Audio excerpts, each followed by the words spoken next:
अच्छा, आज डिस्कस करेंगे कि what is risk reward ratio और इसके अलावा आपको क्या रिस्क रिवॉर्ड रेशो रखना चाहिए।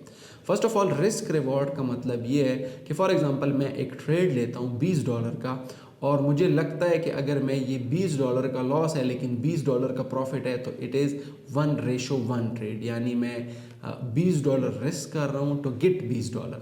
लेकिन अगर मुझे लगता है कि नहीं, $20 मैं रिस्क करूँगा और $40 मेरा रिवॉर्ड होगा तो इसको 1:2 कहा जाता है। इसी तरह अगर $20 आपका रिस्क है और आप कहते हैं कि $60 मेरा प्रॉफिट है तो इसको 1:3 कहते हैं। मैं आपको एक आसान एग्जांपल देता हूँ। फॉर एग्जांपल, आप कोई चीज़ खरीदते हैं ₹100 पे, ठीक है, और आप कहते हैं कि भाई अगर इसका प्राइस ₹90 पे आ गया तो मैं इसको सिंपली बेच दूंगा। इसका मतलब है आप 10 रुपीज़ का रिस्क ले रहे हैं। और आप कहते हैं कि मुझे लगता है कि इसकी प्राइस ₹100 से बढ़ के ₹130 हो जाएगी। इसका मतलब है कि आप 100 पे ख़रीद रहे हैं, 90 पे आप इसको बेचेंगे। इसका मतलब है आप ₹10 नुकसान टॉलरेट कर रहे हैं, लेकिन रिवॉर्ड आपका ₹30। तो इसका मतलब है इट इज़ अ 1:3 ट्रेड।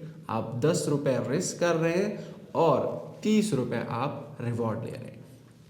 अब आते हैं इस डिस्कशन पे कि कौन सी रिस्क रिवॉर्ड रेशो बेहतर है, किसकी तरफ हमें जाना चाहिए। देखिए, ये डिपेंड करता है मार्केट पे भी। कभी कभार मार्केट आपको 1:1 ट्रेड दे रही होती है, कभी कभार आपको 1:3 ट्रेड भी मिल जाती है। तो अगर आपको 1:1 मिल रही है ना, ज़्यादातर लोग मिस्टेक ये करते हैं कि 1:1 ट्रेड उनको मिल जाता है, मार्केट वहाँ पे चला जाता है, लेकिन ये सोच रहे होते हैं 1:3 का, फिर मार्केट वापस आ जाता है, वो या ब्रेक इवन पे क्लोज करते हैं या वो लॉस में क्लोज करते हैं। और कभी कभार वो कहते हैं कि 1:1 है, लेकिन मार्केट 1:1 पे भी नहीं जाता, बल्कि हाफ रेशो पे $15 की ट्रेड होती है, $7 में प्लस में चला जाता है, लेकिन वो कहता है नहीं, +15 में चलेगा तभी मैं क्लोज करूंगा, अदरवाइज क्लोज नहीं करूंगा।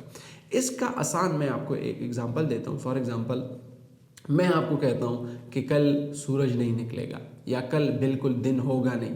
अभी रात है, रात 12 बजे है और मैं आपको कहता हूँ कल रोशनी नहीं आएगी और इसके अलावा कोई दिन नहीं आएगा। अब इस पे आप कितने रुपए जो है वो शर्त लगाने के लिए थे। अगर मैं आपको कहता हूँ कि अगर कल दिन नहीं हुआ, जाहिर सी बात है अगर दिन नहीं होगा तो क़यामत का मंजर होगा, तो आपने मुझे देने हैं ₹1 करोड़, ठीक है, और अगर कल दिन आ गया तो फिर मैं आपको दूंगा ₹1,00,000। इसका मतलब है आप मेरे साथ शर्त लगाने के लिए बिल्कुल तैयार हैं। क्यों? क्योंकि आप 100% श्योर है कि कल दिन भी आएगा, रोशनी भी आएगी, सूरज भी आएगा और कल दिन होगा। इसका मतलब है आप 1 करोड़ पे 1,00,000 का शर्त लगाने के लिए तैयार है, क्योंकि आप 200% श्योर है। तो इसी तरह कुछ ट्रेड होते हैं जिसमें आपको लगता है कि ये मेरा स्टॉप लॉस बड़ा है, लेकिन ये 15 to 20 पिप्स मुझे आसानी से मिल जाएंगे। तो इसमें कोई मसला नहीं है कि अगर आप $20 का रिस्क लेते हैं और $8 का रिवॉर्ड ले लेते हैं। लेकिन अगर फॉर एग्जांपल मैं आपको कहता हूँ कि इस टाइम पे बारिश होगी, आप कहते हैं नहीं होगी, मैं कहता हूँ मैंने वेदर फोरकास्ट वालों से सुना है इस टाइम पे होगी, और आप कहते हैं नहीं, ये कुदरत का नज़ारा है, कुछ भी हो सकता है, इस पे कितने लगाना शर्त लगाने के लिए तैयार है। तो आप थोड़ा सा आप कहेंगे नहीं, ₹1 करोड़ का शर्त लगाने के लिए तैयार नहीं हूँ। आप 1,00,000 कह रहे हैं तो सिर्फ और सिर्फ 1,00,000 लगाने के लिए तैयार हूँ। 1:1 ट्रेड होगी, क्योंकि हो सकता है वेदर फोरकास्ट वाले भी 70 to 80% एक्यूरेट होते हैं, बारिश हो जाती है। तो अब देखिए, आप 1,00,000 का रिस्क लेने के लिए तैयार है टू गेट 1,00,000।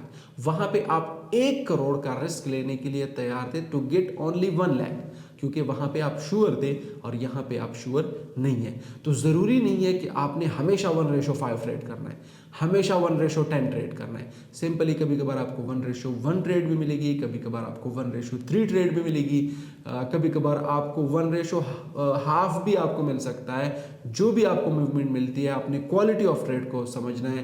क्वालिटी जब आप पहचान लेंगे तब आपको पता चलेगा कि रिस्क रिवॉर्ड कितना आपको मिल सकता है। Thank you very much.